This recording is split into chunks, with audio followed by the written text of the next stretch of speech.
Hey everyone, it's Joel again. So, for this next episode of our world renowned closet series, I interviewed someone who was referred to me by a good friend of mine. I have a friend named Paula who I used to work with back in Boston, and she referred to me via text during COVID, someone by the name of Jean that she knew, who worked at a startup and was building his own thing on the side. Through that, I reached out to Jean on LinkedIn. We set up an interview and we went from there. And it was great. Grew up in the Brockton area, so like right outside of Boston, if you're not familiar. And it was a good conversation. Talked about Boston startups, how we got to where he is, him continuing his education from undergrad, getting a master's degree, working alongside that, and also building on things as an engineer. So this was a pretty awesome experience. Plus, he's a Steelers fan too, so I have to give him extra points for that. So Gene was great. Again, thank you, Paula. Referrals are how I get the majority of my interviews. The fact that someone knows someone who has a passion that they really care about outside of work. That's how I meet most of the people that I've interviewed. And I think at this point I'm at 50 plus, maybe 60 plus, maybe, from showcases and interviews themselves.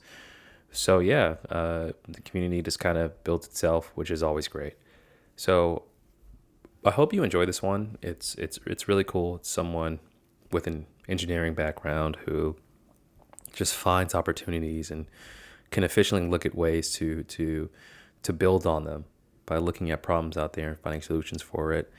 And again, Steelers fan, so you gotta love it. So again, thank you, Paula. Shout out, Gene. Hope you enjoy it.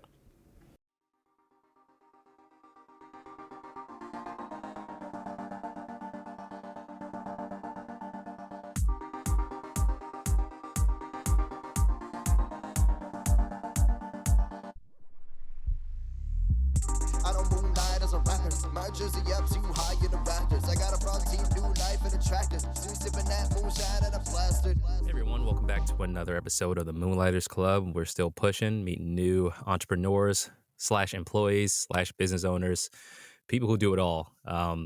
And this guest was referred to me by a pretty good friend of mine. I feel like a mutual friend. What up, Paula? Haven't seen you in forever. Hope you're doing all right. She told me about this individual's business, what he was doing. I'm like, oh, that's pretty awesome. I gotta reach out and check up with this dude and see what's going on. So I want everyone to meet Gene. Gene, this is my first time actually talking to you, like with voice outside of LinkedIn messaging and email. Gene, it's a pleasure to meet you. Thank you for joining the show. Thank you for having me. Cool, man. Gene, where are you from? Are you from Boston? So I actually grew up in Charlestown, Mass. So not too far from Boston proper, and went to high school in Brockton, Mass. So definitely a Massachusetts native. Or wait, you grew up in Charlestown? Correct. Wow. Yeah. Wow. Wow. Every kid I knew from Charleston was Irish and angry. I grew up in Boston Yeah. around like the early 90s. You're like, so like, yeah, it was all the same prototypical angry angry Irish dude that grew up in Charlestown. But that was a different type of world when I was growing up. Yeah. Um, So we grew up in kind of the black area. There was definitely kind of a segmentation line between kind of like the Irish white side and kind of like the black side of the Charlestown area. I didn't even know there was a black area. That's crazy.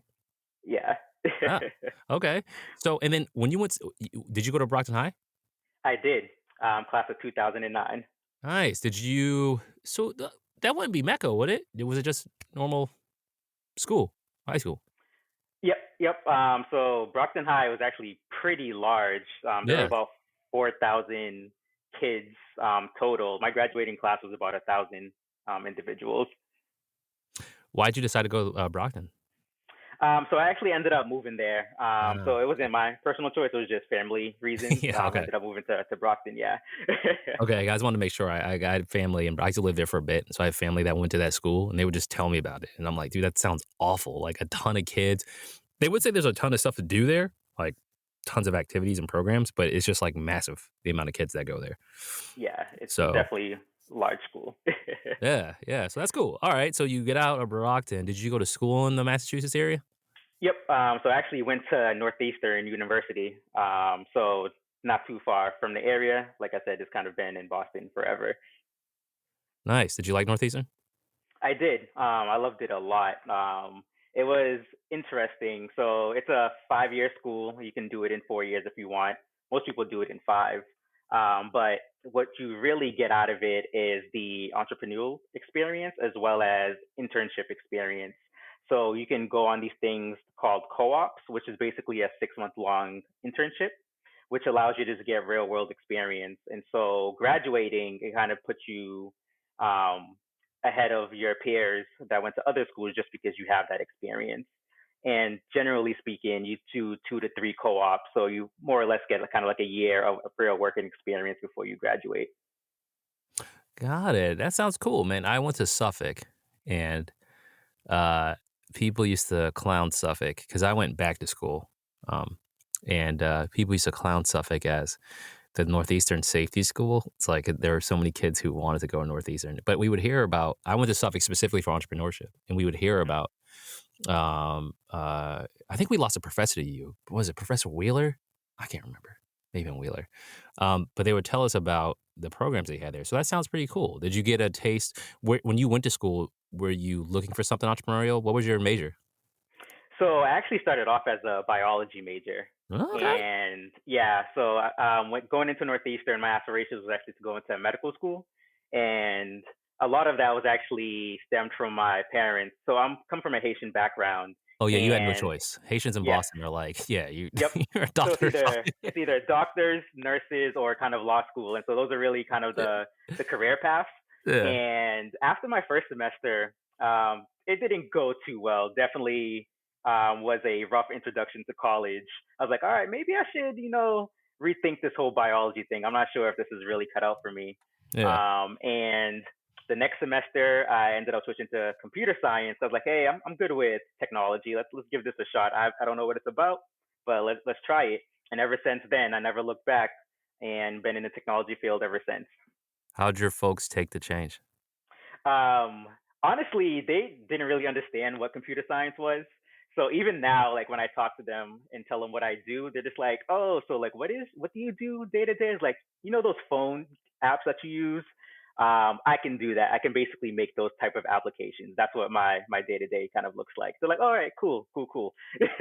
Nice. So, when you were doing computer science, towards the end, did you know uh, uh, what did you decide to focus on? And I'm speaking of from a development point of view.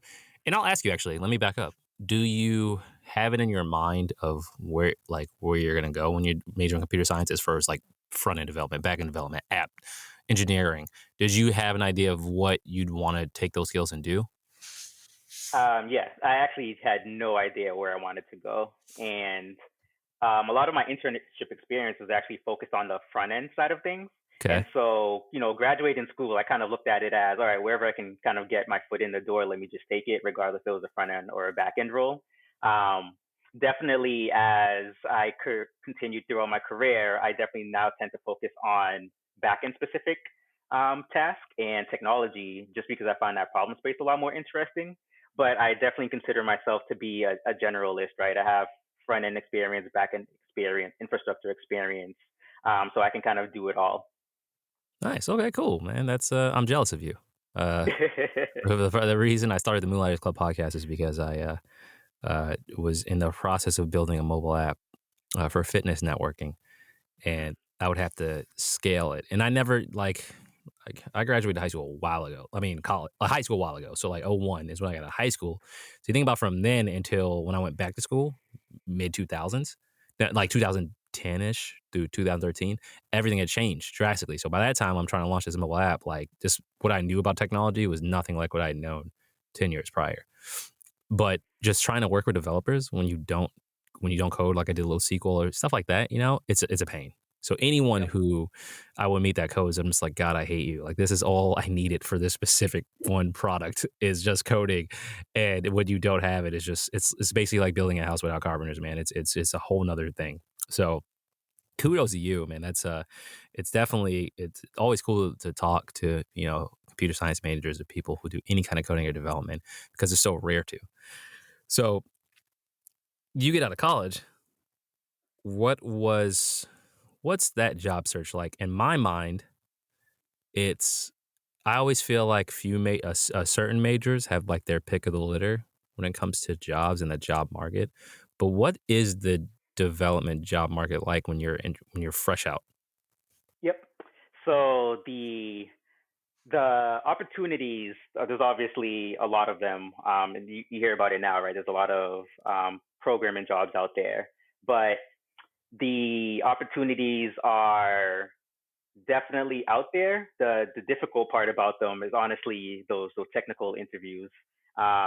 You get tested on a wide domain of knowledge, and I kind of relate it back to you just kind of taking a college exam, right, where you go to lecture for about a month and a half, and they give you all of this material, but you can be quizzed on any piece of that material. You really don't know what's going to pop up, but you got to be prepared for all of it. And so going through the technical interview process is kind of similar to that, where you need to kind of understand from a high level all of these different concepts and understand when to apply them. So when you get to the technical interview, they ask you a question. You can be like, all right, I've kind of seen this question before, or I understand a general approach to take to solve this particular problem. Let me go down that path. Um, so doing that is definitely nerve wracking, but it's a opportunity for you to actually learn how to kind of communicate to other individuals, especially as a technology focused individual. It gives you an opportunity to talk to people and express to them how you think, as well as gives you an opportunity to actually kind of flex your knowledge, right? And I always think that part is pretty cool. Nice. So how long did it take you to get your first full time gig outside Yep. of school? Yeah, so I actually got my first full time gig while I was in school. So Hmm. I want to say I got it in February before graduation. And I interviewed at a wide range of companies. And so it ranged from the pharmaceutical industry to the telecommunications industry to the hard, tech industry. And so I ended up going to Verizon post grad. Nice. So when you got into it, how'd you like it? Verizon was definitely a unique experience. It was the largest company I've been at by far, right? Yeah. Verizon is a huge company. And I was in their leadership development program, which is a rotational program. And so that actually gave me an opportunity to live, throughout the country. And so my first rotation was in Lowell, Mass. And then I ended up moving to Atlanta. So I lived out in Atlanta for a bit as well, which was an amazing experience. They gave me an opportunity to go there. They paid for all the moving expenses, which was awesome. Nice, man. My good friend did that for T-Mobile. He went from Chicago to Boston to Charleston, South Carolina, and now he's in Seattle. And I think Seattle is the final destination. I'm not sure. Um, when you're doing the leadership program, do your jobs change when you go to different places? Yep, they changed completely because you're usually in a different department, working on whatever task that they need you to work on there. So when I was in Lowell, Mass, I was working on their landline team, which is basically dealing with files, dealing with obviously their hardline phone lines. And when I went to Atlanta, I was actually on the wireless side of things, and so dealing with Verizon Wireless.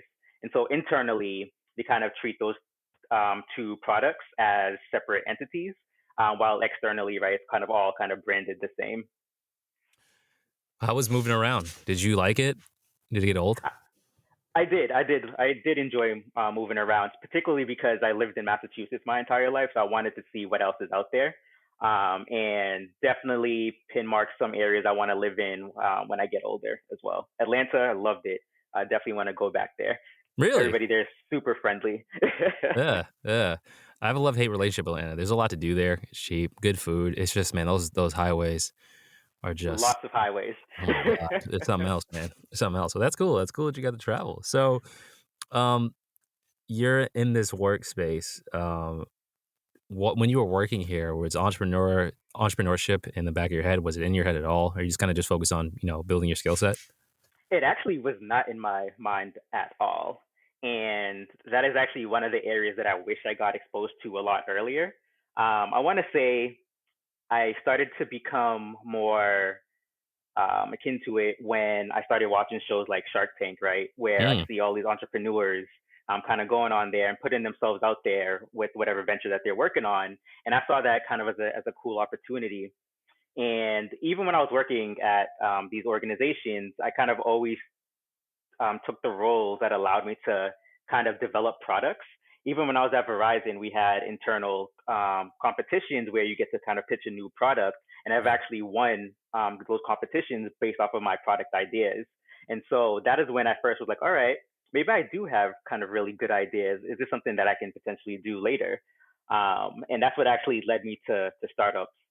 And um, startups are interesting because they allow you to kind of wear the multiple hats, right? So instead yeah. of just focusing on technology, you get to focus on the actual business needs.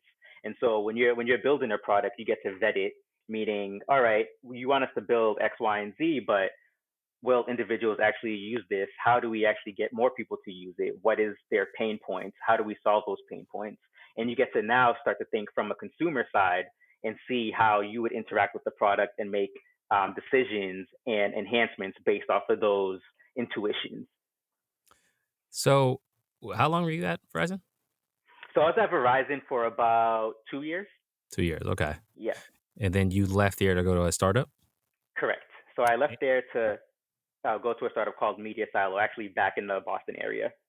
All right. Okay. So when you did that, was it because you wanted to do more? You wanted a wider skill set. You were trying to find a place where you'd wear multiple hats. Yeah. So my main motivation was actually to do more stuff with software development. Okay. At Verizon, I was doing a lot more testing, which for me was actually kind of a step back from what I did when I was on co-ops.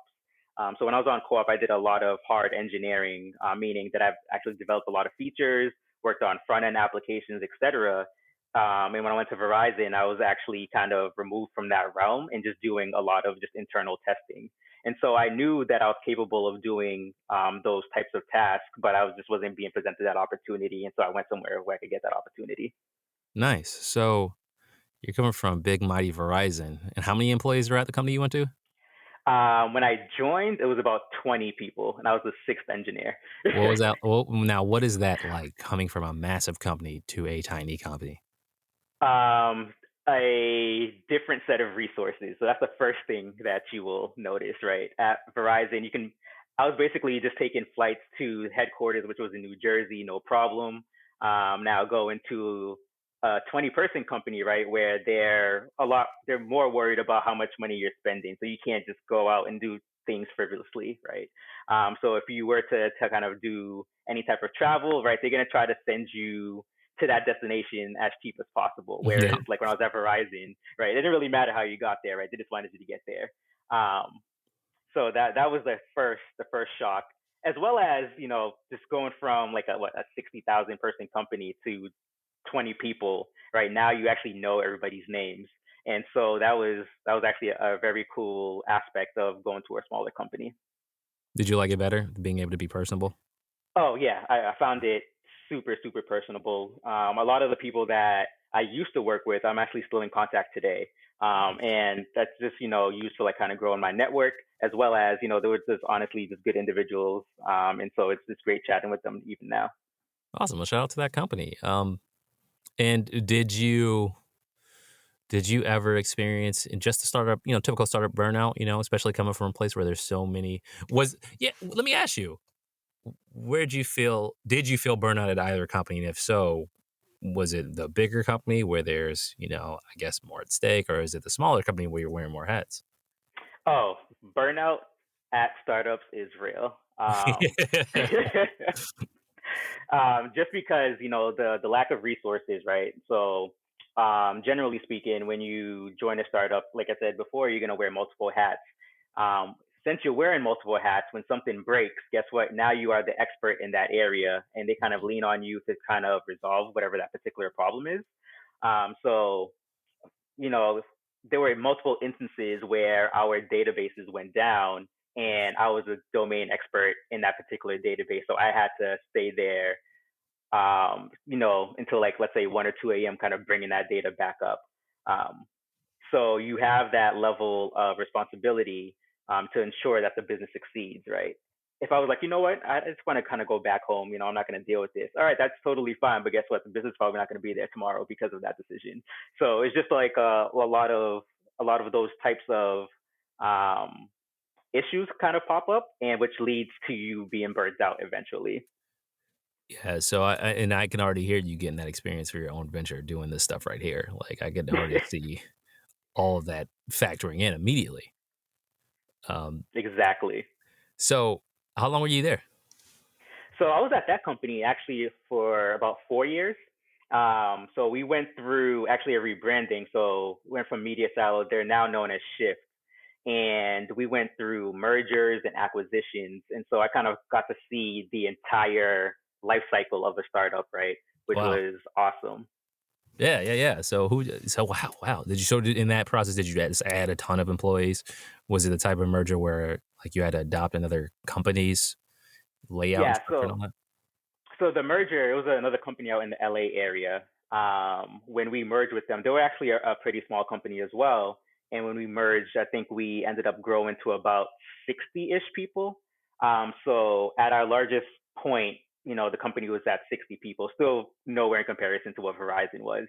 Yeah. Wow. So you're out there for a while. When do you start getting the bug? Because you said at Verizon, you got to do these competitions and see yourself making products. When you're at these startups, when does it start to click that you're like, I think I can do this. Let's do this. In terms of starting my own thing, Starting your own, yeah. I think it comes in when you get to see a lot of product launches and you see how they go, right? Because the decisions that go into it, right, aren't always obvious. And let's say my assumption that I make today might not hold true once we actually release it. And Right. so kind of going through that iteration process from ideation to production, and then kind of iterating on it once it hits production and seeing, all right, a lot of the assumptions that you made were validated, or if something didn't go too well, like, all right, now I understand what I could do to make sure that doesn't happen again. And so once you see enough of these life cycles go in, you're like, all right, now I think I'm in a state where I can actually try to do this myself. Nice. And so when you are working at these places, how are you just dealing with employment in general? Are you, because it sounds like you're just soaking a lot of stuff up.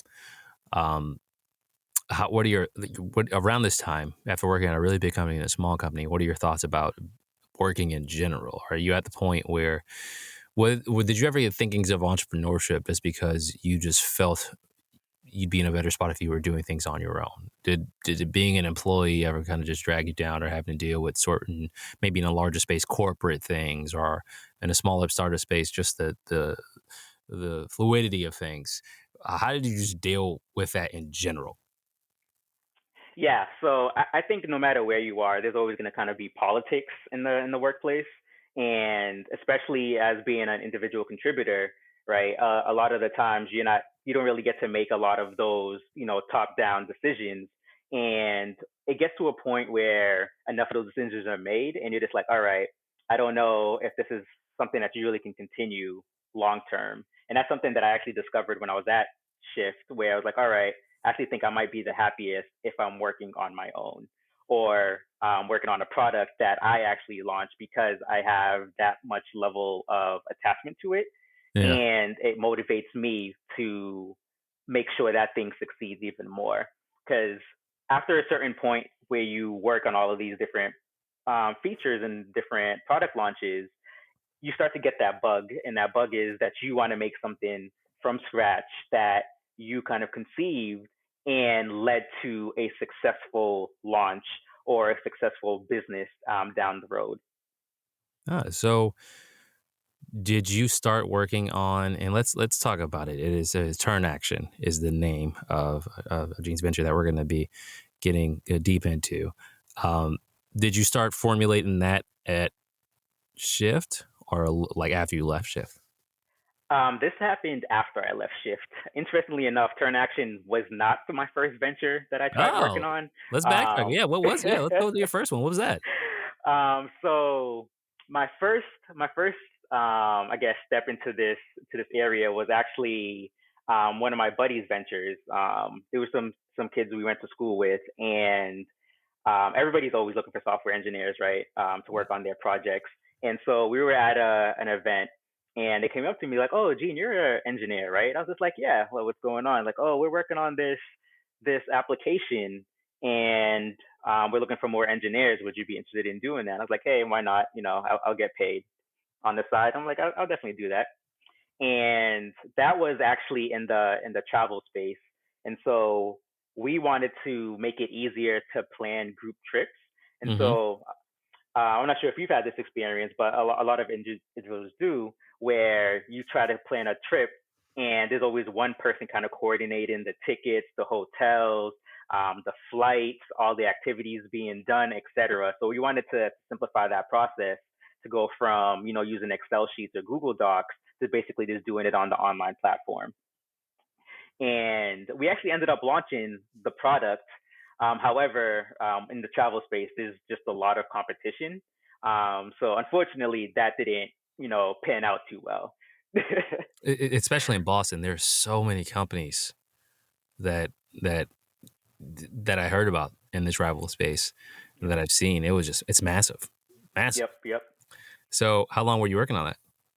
So I want to say working on that for about a year and a couple of months. And then after that venture, it's funny that you mentioned earlier that you were working on your fitness app.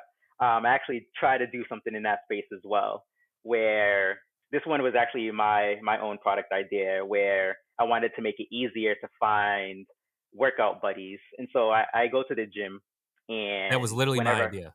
yep. and so when I go to the gym, I generally feel more motivated to work out when I'm working out with somebody, because it motivates me to push myself. And generally speaking, my workouts are significantly better if I'm working out with another individual. And so I was like, hey, this might be pretty cool. Let me try working on that. And I went through the whole process, designed how the application would look like, actually started writing the code for it. And honestly, it was just one of those things like, all right, this is a cool idea, but I wasn't passionate about it. And Mm, so that kind of fizzled out. mm. Yeah, it's funny that I did it all the same way. Like I like working out, but it was that. And I passed out surveys and gyms. Would you come here more often if you work out with people? 1 through 5 Likert scales. I met with gym owners, like the whole like how did it scale this, all of that, and it was literally just the building of the product that I got stopped on. But also, the more and more I did it, you start thinking about things like monetization and you know what I mean, like just the Yep. product aspect of it. And I'm like, yeah, this is the user rush everyone's feeling right now, and get a bunch of users on it. But I'll come to it when I have a better idea of like revenue, and then to go from Yep. there. But I understand what you mean about passion. Like you can't. I think it's weird that there are people who have startups who like aren't really crazy about what they're doing, because that exists. I'm always like, how could you spend so much time on this? Like, I couldn't do it if I don't care about it. Yep. And there's gonna be hard times, right? And so if you're not passionate about it, when you reach those roadblocks, it's harder to get past those roadblocks if you don't care about it as much. So that's cool though that you know when to stop. That can be an issue. It was an issue for me, um, for sure. So you did 2 ventures, and were you working that shift for both of these? Yep. So God, all of the ventures that I've worked on so far has been on the side. And main motivation for that is, one, right, you don't know where that venture is gonna go. And it's also kind of a little bit of as a safety net, right? If it doesn't pan out, but all right, I still have this other thing to fall back on. I'm not gonna be in a situation where I won't be able to pay any of my bills. so when did Turnaction come about? So Turnaction actually came about in the past year, and that came up when I was actually trying to basically change how I purchase products in general. And so I'm trying to become more sustainable, right? You see that wave now, where individuals are being more conscious about where they spend their money and how they spend their money. And when I was looking for products to swap out, I found it pretty frustrating, to, one, discover those products, and two, just getting general information about them. Um, there are a lot of different blogs and these different types of certifications that these products can have, which they all have their own kind of unique databases. So none of that information was organized in a simple place. And that is when I started thinking to myself, like, all right, what if I had a platform to kind of make it easy to find these types of products for these type of consumers? Um, and that is when I started working on this project now named Turnaction. Okay. Oh, I like that. So you found a problem. So how were things different this time around? This is your third go around. Yep. Did you find it so much easier to just kick things off? Definitely not easier. Mm. I don't know if it's ever easy, and I guess the reason why I say that, right, because there's a lot that goes into it. And with each of the previous ventures that I worked on, I've always looked at it from the technical side of things on how I would actually build it out. Whereas with Turn Action, I actually took a different approach. Instead of focusing strictly on the technology side, I focused on it from the business side of things.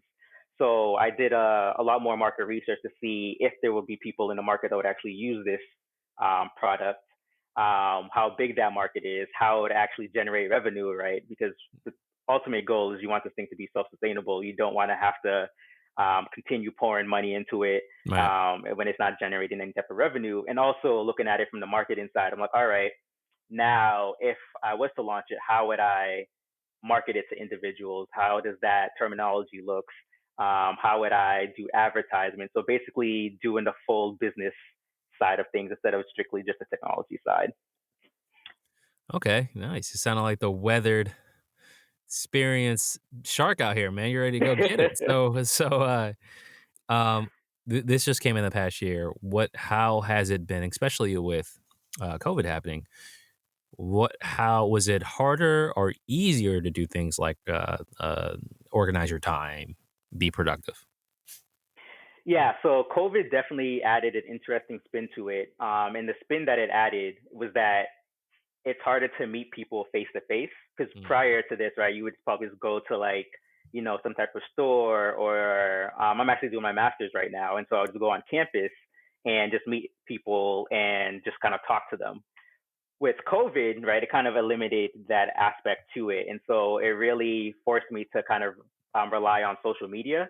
And so going on social media and trying to find out these individuals that might be interested in this type of product. So making sure that I have the web pages up, the landing pages up. And so if people wanted to get more information, they'll be able to get access to that and making sure that I'm available to speak to individuals as well.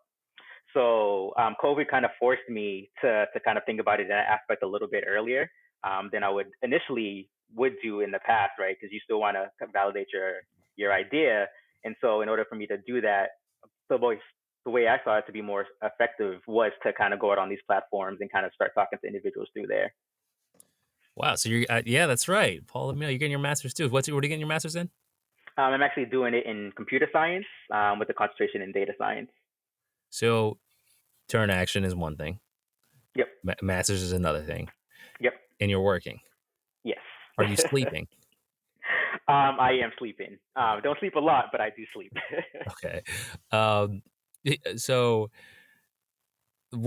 describe a normal day, or just like a normal week of you doing these three things and how you kind of organize it and what it's like kind of going through the motions. Yep. So, as you know, have that typical, 9 to 5 grind, working at Lola, another startup in Boston. When I'm not doing that, I'm either focusing on my coursework. And so I'm taking just one class a semester. I actually graduate this May. So I only have one Nice. course this semester. Yeah. So hopefully it'll be done. And so I split my time up after work. I will most likely try to make dinner. If I don't have time to make dinner, I'll order out. And I'll probably spend between like 6 to 7, between 6 to 7:30, just kind of relaxing, just kind of get my mind back in a space where I'll have enough energy to go on and work on either my homework or turn action. So on Tuesdays, I have class from 6 to 9. And then if I'm not in class, like I said before, I'm either working on the business development plan for Turn Action or I'm working on my homework assignments. And so weekends are huge for me just because now I can actually spend the entire day just working on stuff. Yeah. And so I try to get up by 9 a.m. and then work from like 9 to about 5 or 6 p.m. working on either homework or Turnaction.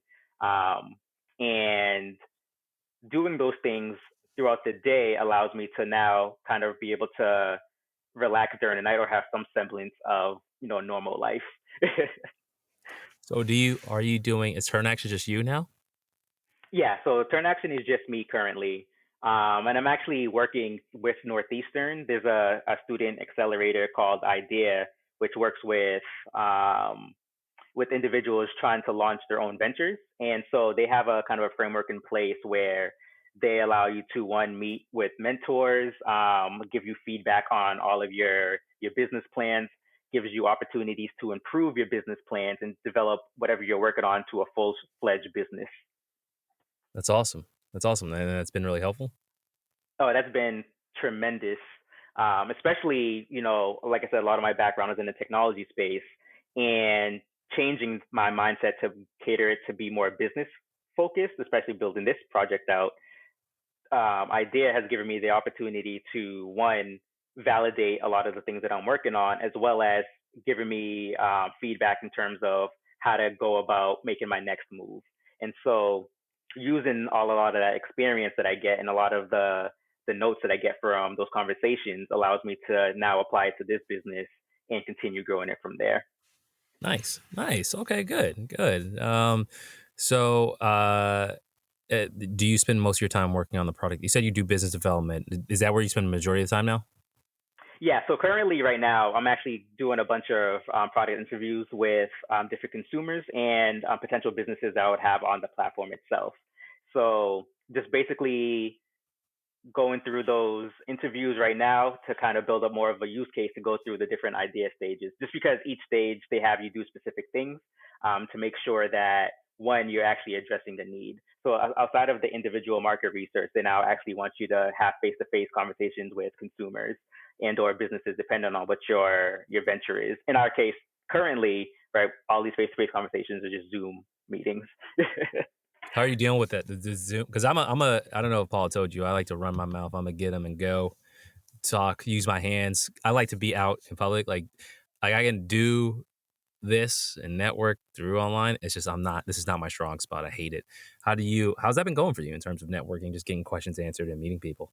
Yeah, so fortunately for me, I built up quite a following on my Instagram and Twitter pages. I wouldn't say it's anything to brag about, but it's a modest following, which has allowed me to easily reach out to individuals. And so I kind of use that to branch out to new people that I haven't kind of followed my pages or reached out to before.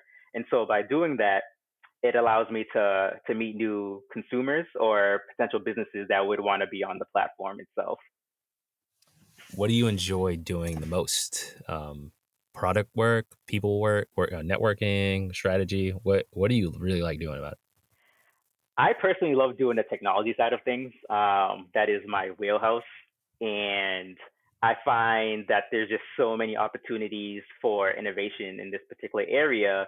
Obviously, in order for me to do that, right, the business needs to grow. So doing those, the networking events or just networking in general and the business side of things is important before the technology can get there. So I definitely enjoy the technology side. That is my wheelhouse, and I would love to just focus on that. But obviously, I have to do these other things that are important to get there. Nice, man. Yeah. It sounds like you got everything organized in a row. Like I'm a big strategy guy. I like, for example, for the Moonlighters Club, I'll say, okay, let's lay out these interviews, who we're interviewing, list candidates, figure out how we're going to do the outreach, then do the outreach and log it Yep. all. Like I'm a big Notion guy. I love just like making a planning of attack and then attacking and seeing kind of things pile up. Like, don't get me wrong. I'm sure I'd love the product side if I could do the product side. Like, but that's awesome. And that's cool. So how do you handle the personal life aspect? And this, like, it was easier for me to ask this question to people 2 years ago because, you went out and did stuff. Now you have your business, you have your school and everything else.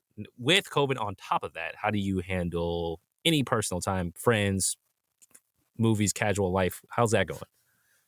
Yeah, it's definitely something that I need to get better at, especially to like it's one of those things where once you get kind of sucked into the work and you're enjoying what you're doing, just time can just fly by.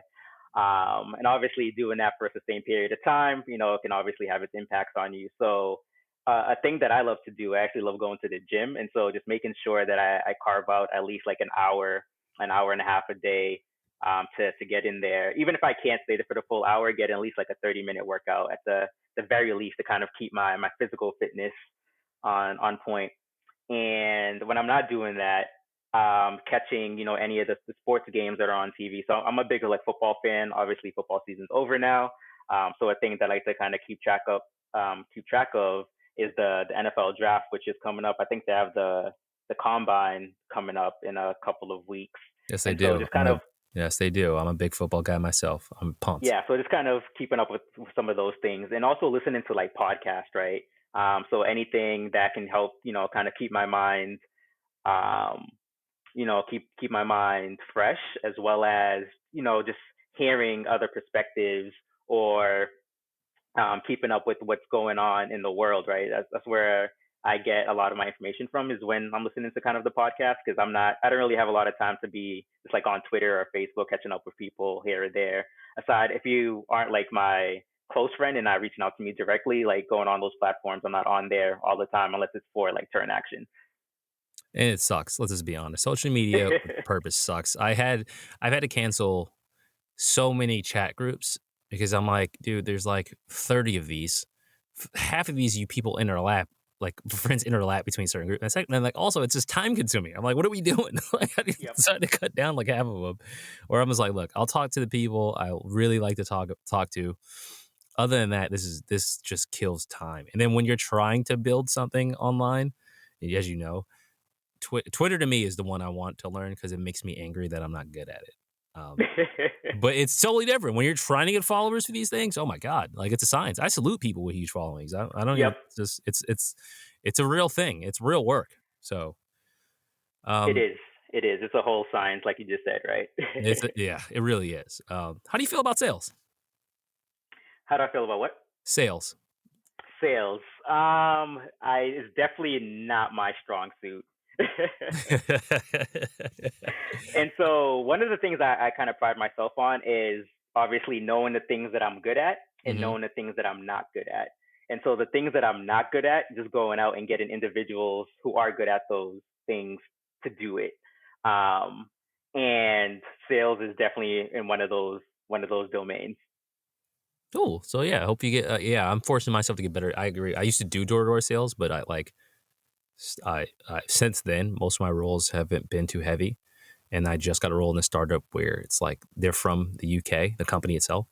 So growth in America requires renewals, account management. So I'm just like head first because when I want to do my own thing, it could be a sponsor for this podcast, it could be a product down the road. I want to be able to have those conversations better. So that's one thing me and my friends talk about always. No one gets excited for sales. It's always the same type of people too when you work at companies that you notice that do sales. It's always the same like stereotypical people. But it's one thing I do want to get good at this year is selling. So so do you have let's just talk about what you use to be successful. Do you have a favorite product that you use to help you build businesses or just be organized? Yeah. So I'm a huge proponent of project management. And it's amazing how your perspective can change once you kind of lay things out. And so I use a product actually called Team Gantt, which is basically just Gantt charts. And that allows me to kind of map out timelines and what needs to happen in order for that timeline goal to be met. So let's say I'm working on a particular product launch. Obviously, when a product launch, there's multiple features. With multiple features, right, there's different cycles that go into it, right? So there's obviously the development phase, there's a design phase, and there's a testing phase. And now, if you want to launch that product, let's say in a month or two, let's map those things out in the Gantt chart and let's actually see what's feasible, right? Because obviously you're not going to be working 24 hours a day, right? That's not sustainable. But looking at where the Gantt chart's going to say you're going to be in 3 months versus where you want to be in 3 months, that picture is now painted really clear, which allows you to start now reducing scope. And so having that world view and coming down to a smaller view and changing how you approach each of those smaller steps in order to get to your larger step. Nice. Do you have any entrepreneur or small business that is somewhat of an inspiration to you? Say that one more time. Do you have a small business that you keep tabs on, or an entrepreneur that you follow that is an inspiration or just helpful for you to see? Yeah, so I would say an entrepreneur right now that I actually follow is Elon Musk. And I like him just because he's forward thinking. So obviously you have Tesla, he's working on SpaceX, the Boring Company, Hyperloop, Neuralink. And so he's the one that's kind of pushing the boundaries. And actually, I'm going to relate this back to, I'm not sure if you're a Marvel fan, but Iron Man.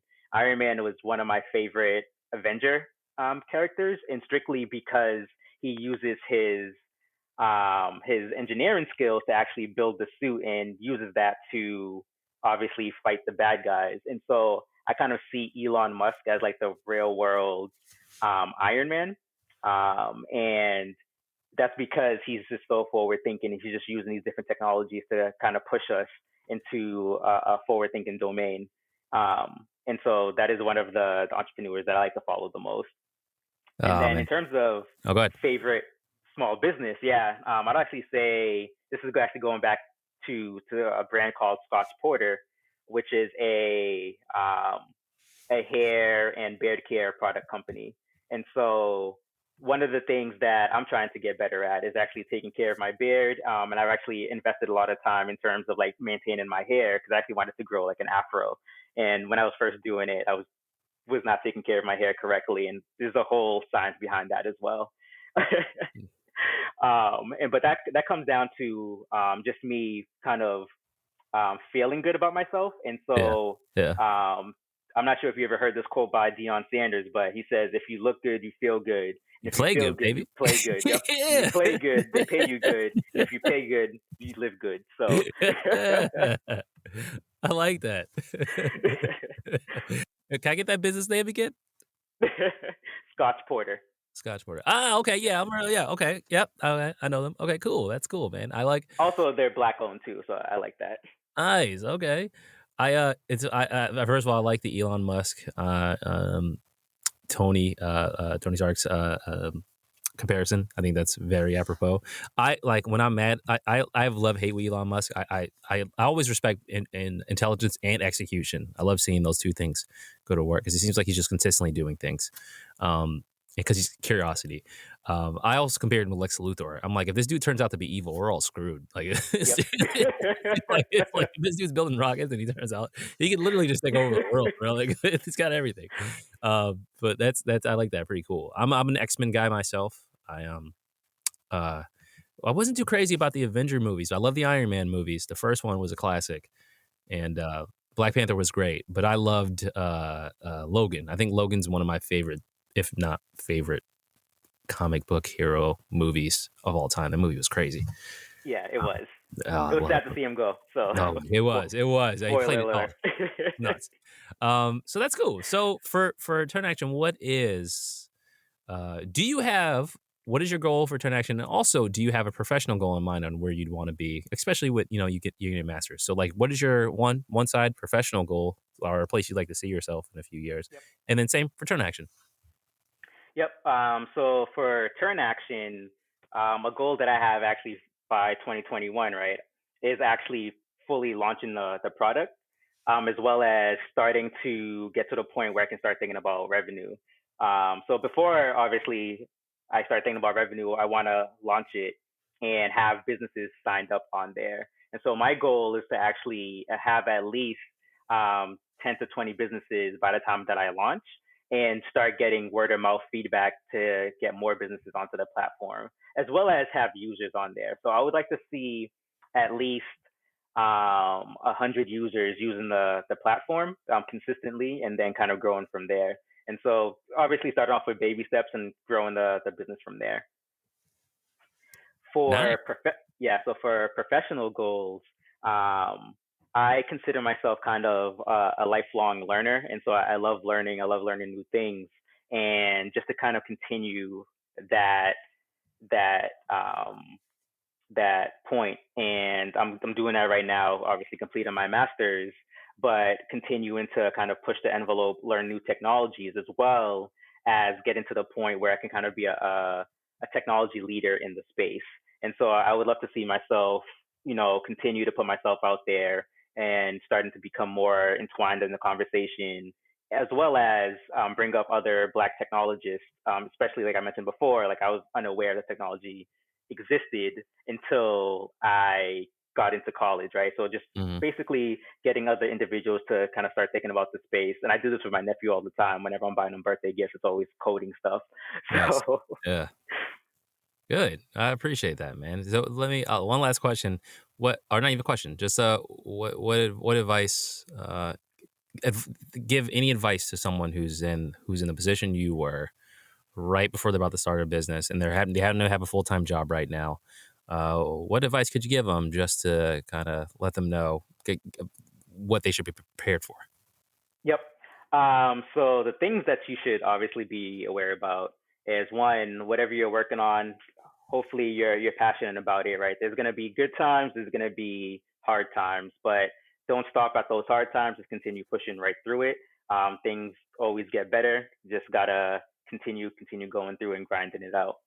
And then the other piece is kind of respecting the baby step. So a lot of times people have these, grand, large visions about what the particular venture that they're working on can be. And that's great. However, you got to take small steps in order to attain that goal. And so every single time you achieve one of those baby steps, take a step back and acknowledge it and kind of look back to see where you were before, right?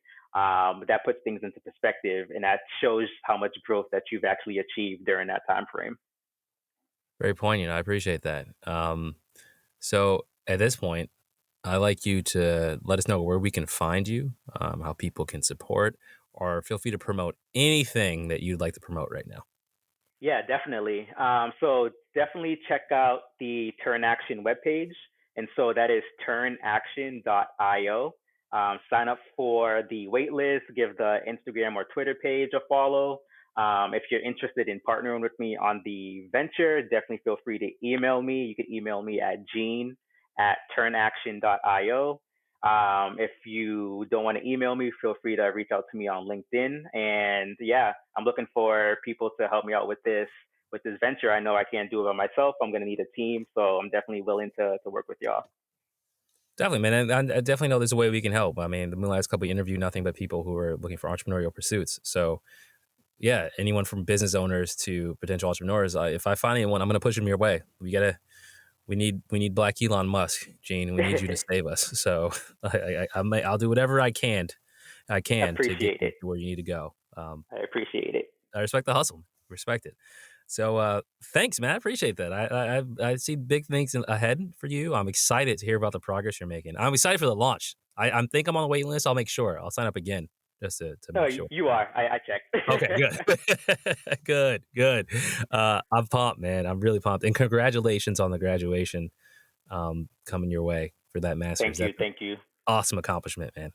I want to go back to school. I just don't want to have to take a test. Like I hear people talk about the GMAT things. I'm like, is there a way I can get in without taking the test to get in? Any other test that comes after that, I'm fine. I just get hives thinking about having to take a GMAT. Yeah, it brings back all of those fundamental things that you learned like in high school, like junior high. I was like, I don't remember any of that anymore. Literally, all I remember is FOIL, maybe the quadratic formula, maybe. Maybe. But yeah, I appreciate it. Anyone who's listening, Turnaction, hit it up, get on that wait list.